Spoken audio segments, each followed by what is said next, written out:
નમસ્કાર, આપ જોઈ રહ્યા છો નેશન પ્લસ ન્યૂઝ. હું છું આપની સાથે હિરલ પંડ્યા. ગુજરાતના રમતગમત ક્ષેત્રે છોટાઉદેપુર જિલ્લાના આદિવાસી અને ઉર્જાવાન યુવાનોએ ફરી એકવાર મેદાન માર્યું છે. વડોદરા ખાતે યોજાયેલી SB classic state power lifting ચેમ્પિયનશિપમાં છોટાઉદેપુરના ખેલાડીઓએ પોતાનું અદ્ભુત અસલ પાવર બતાવીને સમગ્ર રાજ્યમાં જિલ્લાનું નામ ગૌરવપૂર્વક રોશન કર્યું છે. વડોદરા ખાતે યોજાયેલી રાજ્ય સ્તરની આ કપરી પાવર લિફ્ટિંગ સ્પર્ધામાં ગુજરાતના અલગ અલગ જિલ્લાઓમાંથી સેંકડો પ્રોફેશનલ ખેલાડીઓએ ભાગ લીધો હતો.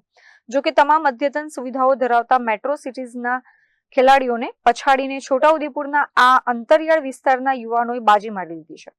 સ્પર્ધાની જુનિયર કેટેગરીમાં સૌથી શાનદાર પ્રદર્શન કરતા નરેશભાઈ રાઠવાએ જબરદસ્ત વજન ઉપાડી ગોલ્ડ અને સિલ્વર એમ બંને મેડલ પોતાના નામે કરી ઓફિશિયલ સ્ટેટ ચેમ્પિયન બનવાનું બહુમાન મેળવ્યું છે. ખેલાડીઓની આ વિજય કૂચ અહીં જ ન અટકી, પરંતુ સબ જુનિયર કેટેગરીમાં ભારે સ્પર્ધા વચ્ચે કોનેન પઠાણે બીજું સ્થાન પ્રાપ્ત કરીને સિલ્વર મેડલ જીત્યો છે. જ્યારે જુનિયર કેટેગરીમાં ફહદ મદારાએ પણ પોતાની તાકાતનો પરચો આપતા દ્વિતીય સ્થાન સાથે સિલ્વર મેડલ મેળવ્યો હતો. આ યુવા ખેલાડીઓની સાથે સિનિયર કેટેગરીમાં ભાગ લેનારા અનુભવી ખેલાડી નિહાલ અંધીએ કટ્ટર હરીફાઈ વચ્ચે ઉત્તમ પ્રદર્શન નોંધીને વધુ એક સિલ્વર મેડલ છોટાઉદેપુરના નામે કર્યું હતું. આ ચારેય ચેમ્પિયનોની સિદ્ધિ પાછળ તેમના ટ્રેનર અને યુએફસી જીમમાં સંચાલક ધમુભાઈ ભોઈની મહિનાઓની રાત દિવસની મહેનત અને ડાયટ પ્લાન જવાબદાર છે.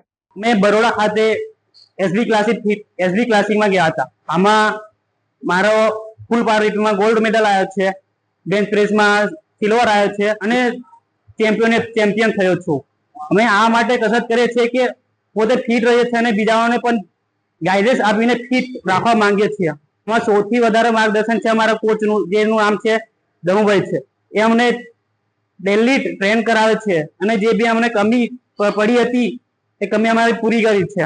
અને 2 વર્ષથી હું યુએફસી જીમના અંદર વર્કઆઉટ કરું છું અને વર્કઆઉટ કરતા કરતા મારા જે ટ્રેનર છે એ પાવર લિફ્ટિંગની તૈયારી કરતા હતા અને અમને બી થોડું પાવર લિફ્ટિંગમાં ઇન્ટરેસ્ટ આવ્યો. એટલા માટે અમે અમારા કોચ ધમુભાઈને વાત કરી અને અમને માર્ગદર્શન આપ્યો અને અમે 20 દિવસની અંદર તૈયારી કરી.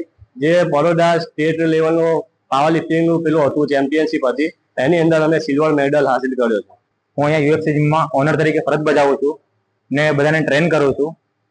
Last Sunday power lifting competition હતી સ્ટેટ લેવલની, જેમાં અમારા જીમ તરફથી 4 મેમ્બરે પાર્ટિસિપેટ કર્યું હતું. જેમાં રાઠવા નરેશે ચેમ્પિયન ઓફ ચેમ્પિયન બની ગામનું નામ અને જીમનું નામ રોશન કર્યું છે. બીજા હતા અમારે નિહાલ અંધી, જેમણે સિનિયર કેટેગરીમાં 2nd નંબર લાવી. એમણે પણ એમનું ગામનું નામ ને જીમનું નામ રોશન કર્યું છે. 3rd હતા અમારે કોનેન પઠાણ, જે બહુ ઓછી ઉંમરના છે. એમને ફર્સ્ટ ટાઈમ પાર્ટિસિપેટ કર્યું ને એમણે પણ પાર્ટિસિપેટ કરી 2nd નંબર લાવ્યા છે. 4th પ્લેયર હતા અમારે ફહદ મદારા, એમને પણ જુનિયર કેટેગરીમાં એમની વેટ કેટેગરીમાં 2nd નંબર લાવી ગામનું અને જીમનું નામ રોશન કર્યું છે. મારો સંદેશ એક જ છે કે ગામના લોકો ફિટ રહે. જીમ બધાએ કરવું જ જોઈએ. જીમ કરશો તો તમે ફિટ રહેશો, તમારી ઇમ્યુન સિસ્ટમ સારી રહેશે. અત્રે ઉલ્લેખનીય છે કે પોતાના જિલ્લાના યુવાનોની ઐતિહાસિક સફળતાને પગલે સમગ્ર છોટાઉદેપુર પંથકના ખેલ જગતમાં ભારે ખુશી અને ઉત્સાહનો માહોલ જોવા મળી રહ્યો છે. મેડલ જીતીને આવેલા ખેલાડીઓનું છોટાઉદેપુરના રમત પ્રેમીઓ દ્વારા ભવ્ય રીતે વિજય સરઘસ કાઢીને સ્વાગત કરવામાં આવ્યું હતું. આ સાથે જ આગામી સમયમાં તેઓ નેશનલ લેવલે ગુજરાત અને છોટાઉદેપુરનું પ્રતિનિધિત્વ કરી ગોલ્ડ મેડલ લાવવા માટે અત્યારથી જ તૈયારીઓ શરૂ કરી દીધી છે.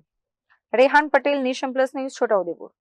સમાચારોના સતત અપડેટ મેળવવા માટે અમારી નેશન પ્લસ ન્યૂઝની યુટ્યુબ ચેનલને સબસ્ક્રાઇબ કરો, બેલ આઇકન દબાવો અને જોડાયેલા રહો ફેસબુક, ઇન્સ્ટાગ્રામ અને ટ્વિટર પર.